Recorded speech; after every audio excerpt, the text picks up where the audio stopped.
Does pleasure scare you? Stay tuned because in this episode, I'm gonna share with you how to explore sensuality in a safe way by using the somatic movement tool of self consent.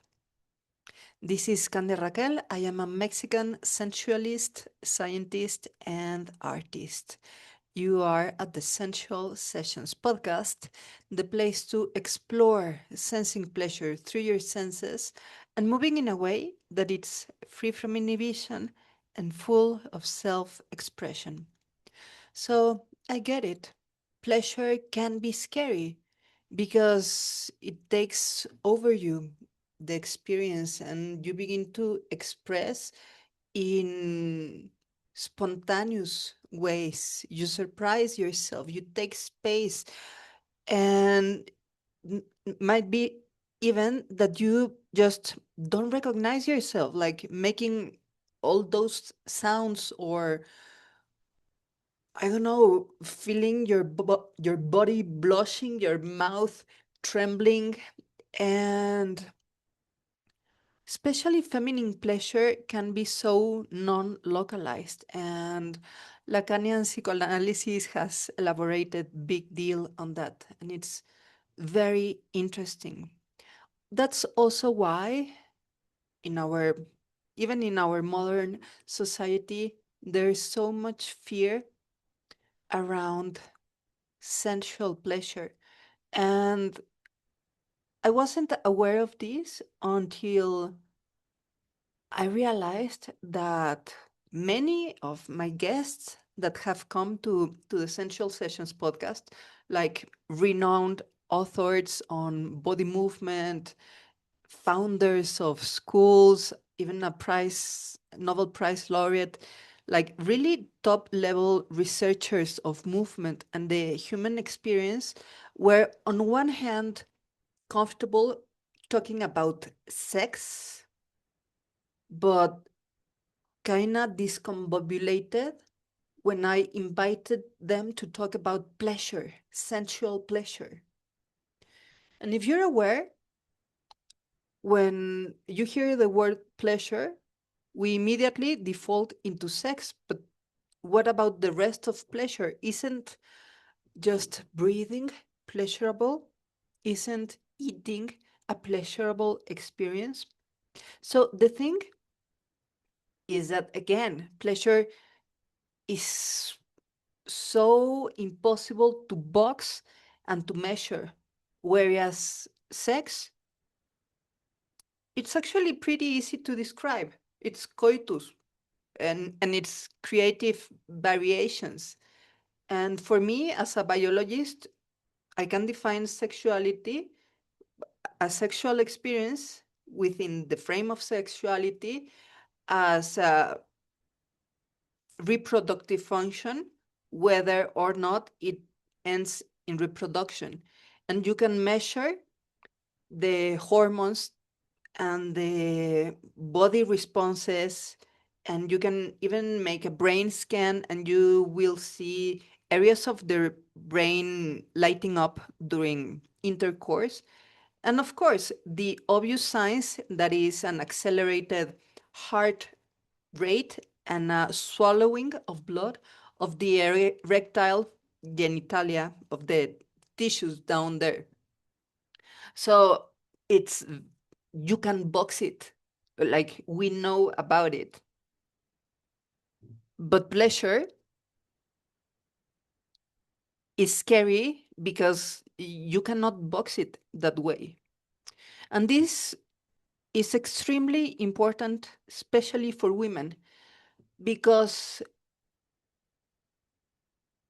sex for women does not guarantee by itself to be a pleasurable experience.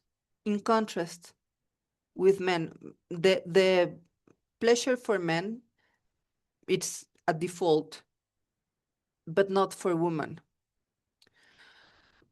So I believe it's really important, especially for us, to cultivate pleasure as a whole And then if you are interested in the sexuals and those partnered or solo activities, well, you bring this experiencing of pleasure in your flesh to the intercourse experience. So I believe that's why we we can be scared about pleasure, because if sex is still a taboo, well, it turns out that pleasure is even more a taboo, to my big real surprise. And something to especially take into account is how we are culturally gendered framed. Like, you assume the identity of a woman or a man, and that defaults into expected behaviors that identity fulfills as a role. And with that comes this terrible but real observation that Sigmund Freud, the founder of psychoanalysis, made precisely in regards to how we women experience pleasure and how men position themselves around feminine pleasure, which is the Madonna whore complex, meaning you are either seen as a divine figure of the virgin, the ideal woman, or the mother, like Mother Mary, who was a virgin, which makes no sense, because if you are a virgin, you cannot be a mother. And if you're a mother, then by default, you are no longer a virgin. Or you are a whore, a prostitute. And men position themselves and even their desire towards a woman in regards to that, like, assessment. So to the point that there's a clinical issue where men cannot get it up with the woman they love, because love has to do with idealization. And in this frame of mind, they can only get it up and in an erection and be desirous of a woman if she is in the degraded position of the whore. And then we women are like in that crazy situation of how you present yourself. Like, you have to present yourself as a prude woman if you want to, I don't know, get married and make a family, or even get a decent job. You need to be like showing as a caste, as a reserved woman with mother traits, but you would be respected, but you won't be desired. And on the other hand, if you want to be desired, then you need to express the exuberant of someone that makes a living out of sex. And here's the Wikipedia definition. I'm going to read it for you. So, a Madonna whore complex is a psychological phenomenon first observed in psychoanalysis and later applied to feminist critique of broader society. In psychoanalysis, the complex is defined as an inability to maintain sexual arousal within a committed and loving relationship, first identified by Sigmund Freud. So, the important thing is to recognize that we live in a society that has like these frames, and that if we are not aware, we default into these frames. And even if we want to be ourselves or if we want to be rebellious, it's important we are aware of that those frames to at least move ahead and not step too much into others' toes. It's also almost as driving. Like you need to sit in the left side of the car and drive and be aware of driving on the right side, unless you're in England because it's the other way. And if you don't follow that track, you're gonna crash. And the same way, if you don't behave in a certain way, even according to this nonsense of the Madonna whore complex, then your life is you're gonna face resistance. But that doesn't mean you have to believe all that, nor to limit or condition the experience of your own pleasure in regards to that. And this is the invitation. So we might as well may as well be irreversibly shaped by our heredity and our cultural education and indoctrination, but we have this wonderful tool that is self-education. According to Moshe Feldenkrais, we have the ability to teach ourselves and to assume maturity so we live in our fullest splendor. And that's the invitation, that you begin your quest on self education, on deliberately reshaping your self image so you become more and more the person that you so choose to be, not what someone expected you to be, which is either a virgin, Mary, or a whore. Like that's no choice. We are all both. We are all. And pleasure is a great way to explore maturity, to get to know yourself as an adult and reclaim your fullest capacity to delight in who you are now with your age, your weight, your body shape, and your past and your future. Like, fully live your life welcoming pleasure.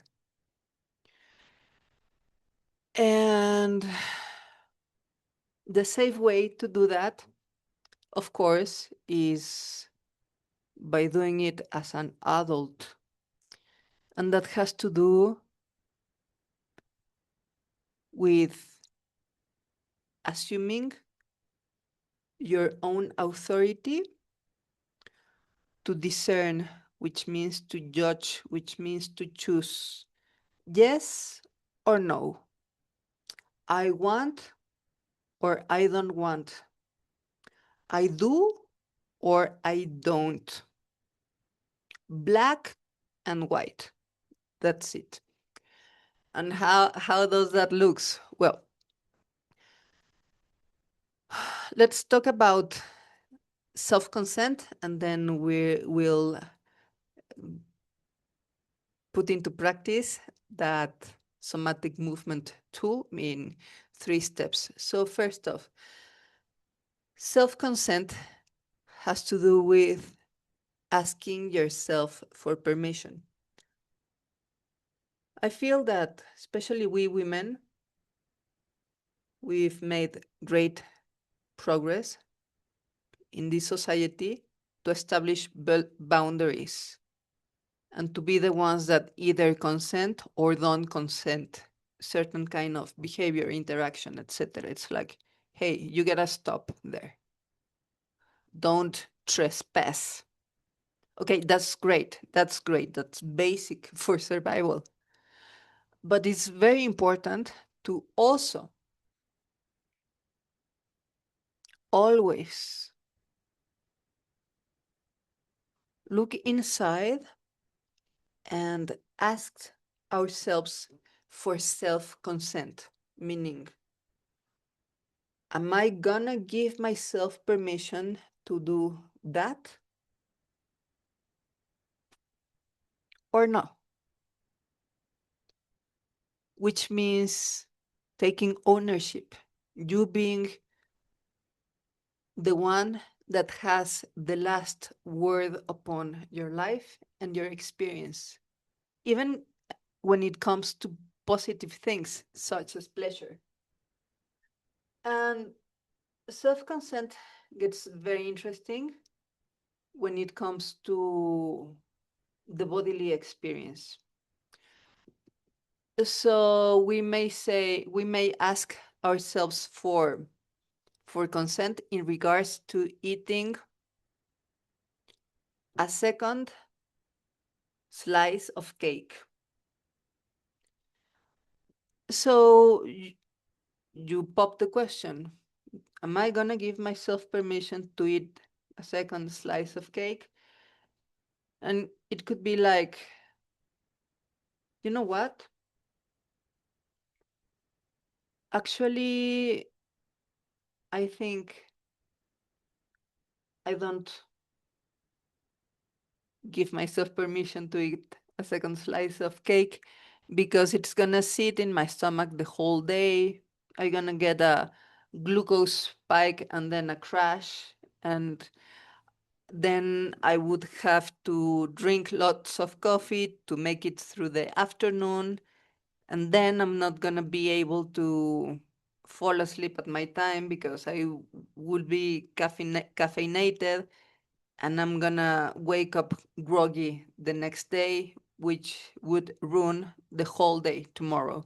So it's like, no, I'm not gonna have that extra sugar pump. So that's one thing on self consent. That's the rational aspect. But then we have the bodily aspect that is equivalent in relevance.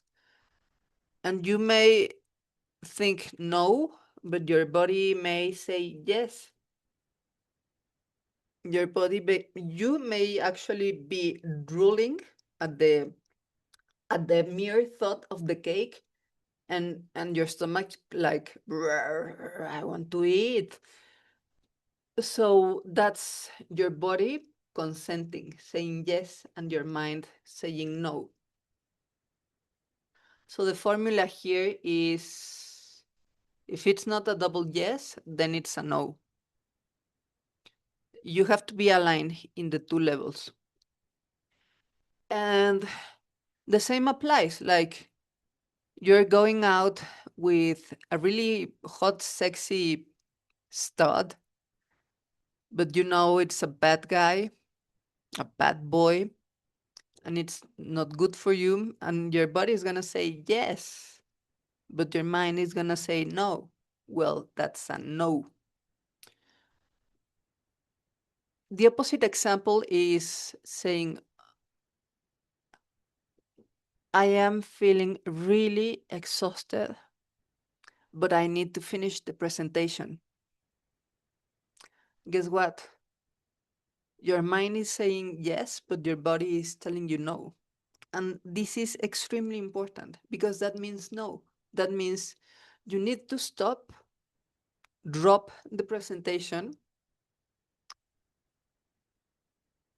get better at your organization skills, stop sacrificing yourself, and give your body the rest you need.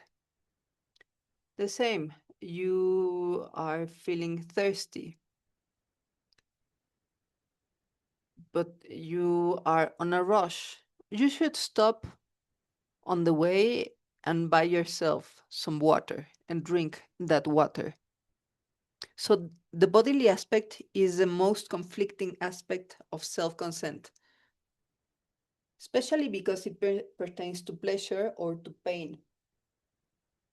And I'm, I'm, I'm gonna mention something terrible, but it's very important. Something that creates a lot of conflict in a situation of physical abuse is when you rationally don't consent. A- Anything with that bad boy that turns you on, but you may get conflicted because you feel the butterflies and you get wet. And if that person grabs you and kisses you, you're gonna melt. But that doesn't mean, even if your body consented, that doesn't mean that you are fully consenting. And that creates a lot of conflict because it's like I didn't I didn't want, but then I enjoyed it. That's not consent and that's not real delight. We want all of it. We want the mind and the body aligned and in sync. And it goes the other way. Like you are really craving, I don't know, a hug or any kind of physical soothing, a warm chicken soup, and your mind, which are pleasurable fleshly experiences. A hug is like it feels good in your flesh, in your tactile sense. The soup tastes good. And if you're like, oh no, come on, be a grown up, don't be whining, then you are bypassing the message from your flesh and you are bypassing the process of self-consent. So to sum this up, self-consent has two aspects: the conscious and the unconscious. The conscious is your discursive thinking, assessing the situation rationally and saying yes or no.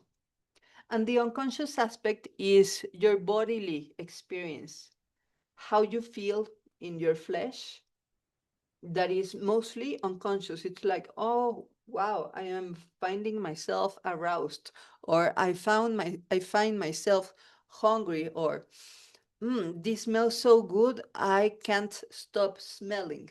That's the body. And we need both aspects of ourselves to be saying yes. And that yes is go ahead. That's full self-consent. Okay, now let's go into the practical aspect of the self-consent tool, which has three steps. The first step is the conscious assessment. The second is the unconscious, the bodily assessment. And the last one is like the practical application.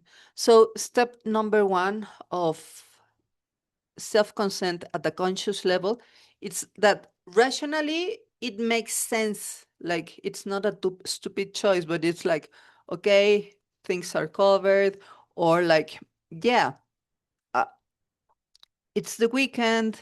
I am really healthy.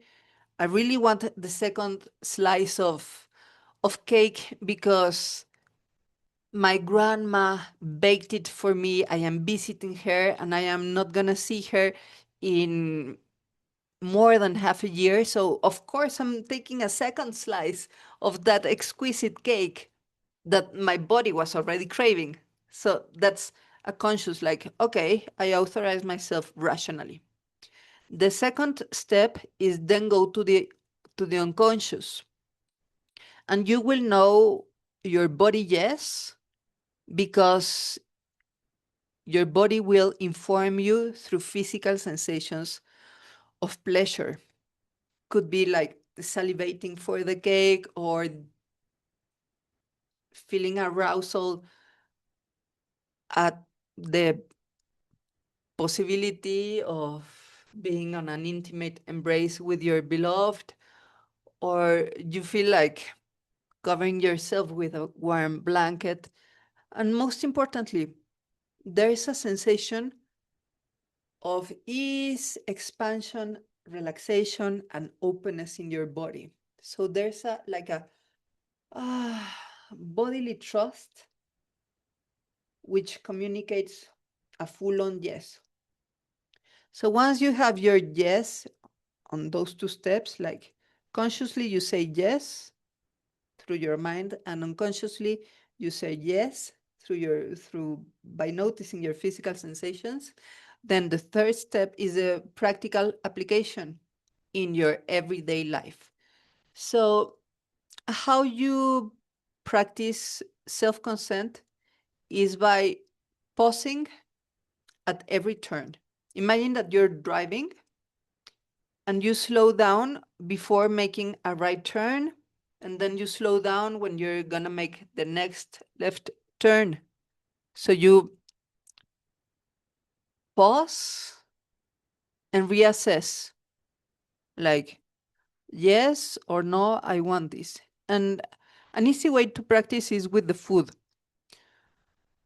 Say you can do this every morning, noon, and night when you eat breakfast, lunch, and dinner. And notice the moment that your body is telling you that you are about to be full, which means that by the next 4 bites, you're not gonna find much pleasure on eating anymore. So instead of stuffing yourself up with food, practice like dimming down the stimuli, dimming down the pleasurable experience of eating, of course, in a healthy, balanced way. You don't want to become Kate Moss, super skinny, unless that's your healthy tendency. And notice how both your body and your mind shift the tone of self consent, and it's like, okay, no, by now I've had enough. This is good. I'm good. And move on to the next pleasurable experience. That could be like sensing, are my clothes okay now for the room temperature? Or would I actually be better if I take my second sweater off? Or actually, it's getting chilly. So I'm gonna put a scarf on or something. You adjust at every turn. And a good image for this is seasoning the food with salt. We want to see self-consent as well. We want to apply self-consent in a gradual measure, meaning you give yourself permission to explore little pleasure and you safely explore bigger increments of pleasurable experiences. And it's thinking of it like adding salt to the dish that you're cooking. If you go over the top with the salt, you're gonna ruin the whole dish. Not even throwing potatoes and milk on it will save it. The paella goes to the trash. Whereas instead you add less salt than necessary, it's gonna be like cardboard tasteless, perhaps, but you can always add a little bit more salt. That's how we want to go about pleasure. Like, okay, add a little bit more of what feels good. How about if I don't get a full another slice of cake, but only have slice, and then I savor it gradually and see how it goes. And if by the end of the half slice I want the other half, then I can have it because I I really want it consciously in my mind and unconsciously in my body. That's what we want. We want to make sure we are really into it and not that we are forcing ourselves to comply with cultural nonsense of being very prude like a Madonna Virgin, or no, here I have to be over the top with lingerie I would never wear because I want my husband to be turned on. That's all about the external gaze, how we are being seen in our society and how we have a place in our society. But when it comes to pleasure, it it is your own jurisdiction. No one else should have agency in your experience of pleasure. And that's why it's so important to reclaim your ultimate sovereignty of the experience of your body, especially experiencing pleasure through self consent. So, you already have the tool. I invite you to use it every day, integrated as part of your lifestyle with everything. Like, how much perfume or lotion are you wearing today? How much are you liking the pinup line in your makeup? How you see, like, experiencing it visually through this sense, the flavors, the textures of your clothes. And if you're ready to expand the exploration, a great bodily area to do so is the pelvic floor, because the crotch is a really neglected body area, especially because of the taboo around it. And secondly, because of the utter disinformation, even in gynecological books. It's terrible. So, part of this self education that Moshe Feldenkrais talked about includes knowing more about your body. So, what better place to explore self consent than in regards with your own pelvic floor? And for that, I invite you to jump into the 5-day pelvic floor challenge. It's free. I'm sharing the link in the description of this podcast below, and you get instant access. And as always, until next time, do remember to take the time to sense your fire of pleasure through self consent so you can then be full to go on and share the flame.